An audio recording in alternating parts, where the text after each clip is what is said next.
President Obama delivering an emotional farewell address tonight, calling on the American people to stay engaged and hopeful, and expressing faith in America's next generation of young leaders.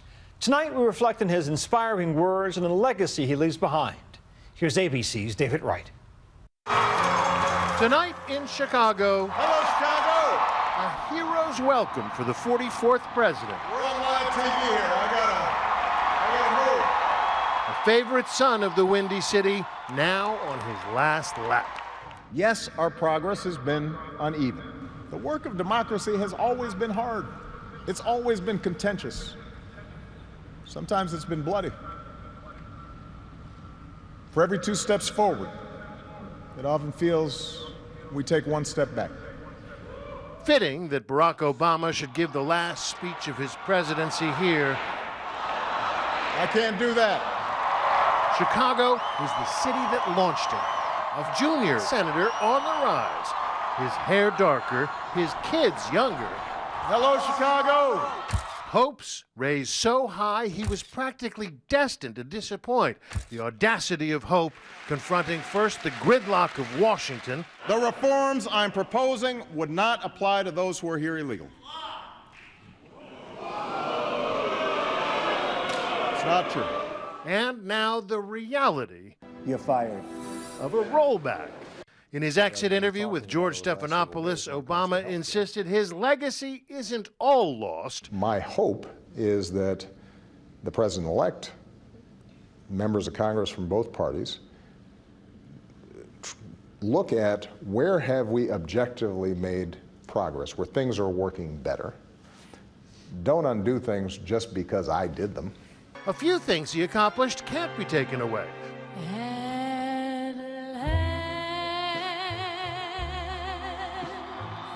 First and foremost, just being America's first black president. He made history just by winning the election. The farther we get from his honeymoon, it's easy to forget that. I grew up in the 70s. People thought that in our lifetime we would never see an African American as president. I have a daughter who's 13. I don't think she remembers anything but having an African American as our president. Christian Champagne was a high school junior when he first met the president. When he came to our BAM circle, it was one of the greatest experiences of my life. Obama paid a visit to Becoming a Man, a nonprofit support group helping to bridge the opportunity gap for young men in the Chicago public schools. In that circle, Champagne and Obama found they had something in common. They both grew up without fathers. What does it mean to have a president who looks like you?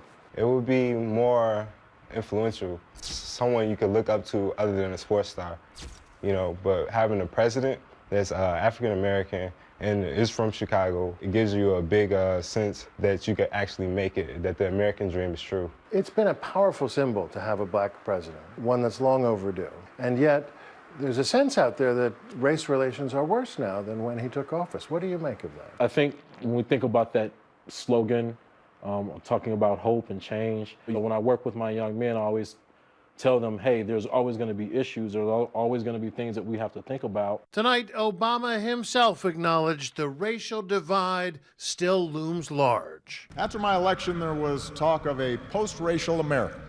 And such a vision, however well-intended, was never realistic.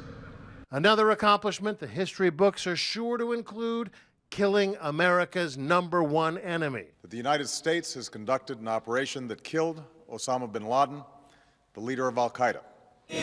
But critics would say you have to balance that against the fact that Obama underestimated the threat posed by ISIS. His legacy, judged by what he accomplished, tends to be mixed. He fulfilled his campaign promise to turn the page from the Bush years in American foreign policy to stress diplomacy rather than war.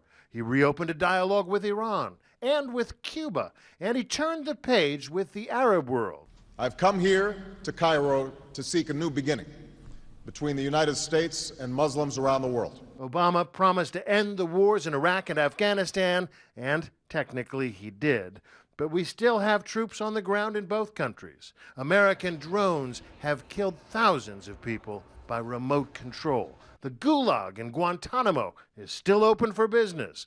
The Middle East engulfed in conflict. and the prospect of peace between Israel and Palestine seems now more remote than ever. Domestically, he's been a powerful voice when the nation mourned, channeling moral authority, one mass shooting after another after another. Amazing grace. And yet, beyond the words, beyond that spiritual he clearly sang from the heart in Charleston, what concrete measures can he point to that might reduce gun violence in the future? He has said that one of his biggest regrets is not being able to pass any meaningful gun control reform, and it remains one of the biggest failures of his presidency. He's articulated a sense of frustration and rage and disappointment, and yet he hasn't been able to do anything about it. Who do we blame for that? You know, I think there's a lot of people working on the problem. I'm one of the people working on the problem. There's great testimonies and stories about people who have overcome violent outcomes. We don't necessarily hear about those. We hear about the gunshots and the violence and the bloodshed. Other things Obama did accomplish or influence are now under threat. This morning, the Supreme Court recognized that the Constitution guarantees marriage equality. His turnaround on same-sex marriage helped make the LGBT civil rights struggle mainstream. And there's Obama's signature domestic issue, Obamacare, now at the mercy of the man Obama felt free to openly mock just a few years ago. No one is happier, no one is prouder to put this birth certificate matter to rest than the Donald. And that's because he can finally get back to focusing on the issues that matter. Like, did we fake the moon landing? What really happened in Roswell? And where are Biggie and Tupac?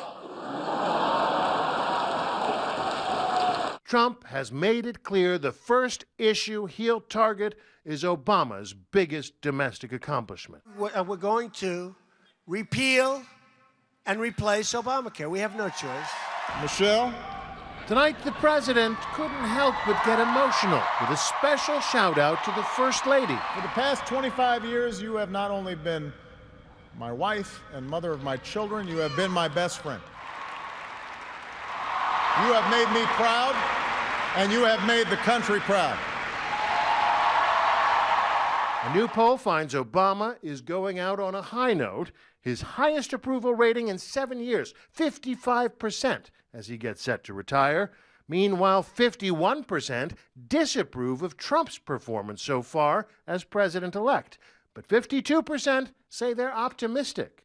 God bless you, and may God bless the United States of America. Change can be healthy.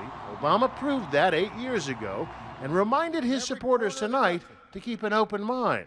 You believe in a fair and just and inclusive America.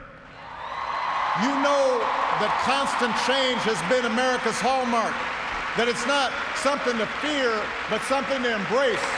You are willing to carry this hard work of democracy forward.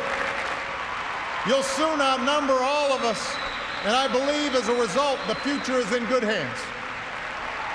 Soon enough, we'll see if the new guy is offering change for the better. For better or worse, in our system, there are limits to how much any one man can do. Obama proved that too. I'm David Wright for Nightline in Chicago.